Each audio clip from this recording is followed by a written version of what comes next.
नमस्कार, मी सपना, पुणे जिल्ह्यातील तळेगाव दाभाडे इथून. आज आपण चेंज इनटू इनडायरेक्ट स्पीच हे सेंटेन्स बघतोय.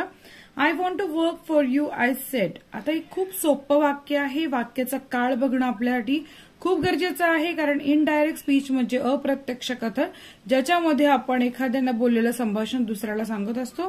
त्यावेळेला वाक्याच्या काळात नक्कीच बदल होतो. तर या वाक्यामध्ये सिंपल प्रेझेंट टेन्स आहे, तर आपल्या वाक्याचा काळ सिंपल पास्ट टेन्स नक्कीच होणार आहे. आता आन्सर लिहिताना आपल्याला काय करायचं? I want to work for you, I said. तर आय सेड हे सगळ्यात सुरुवातीला येणारे कर्ता महत्वाचं आहे. आय सेड दॅट फार महत्वाचं, कारण दॅट हे काय लिंक करते, कनेक्ट करते दोन वाक्यांना. आय सेड दॅट लिहिल्यानंतर आपल्याला हे अवतरण चिन्ह काढून टाकायचंय. दॅट लिहिल्यावर आपण काय करणार आहे? आय हे कर्ता आहे. आपल्या इथे कुठेही कळत नाही की बोलणारी व्यक्ती ही मेल आहे का फिमेल आहे, त्यामुळे आय आहे तसंच घ्यायचंय.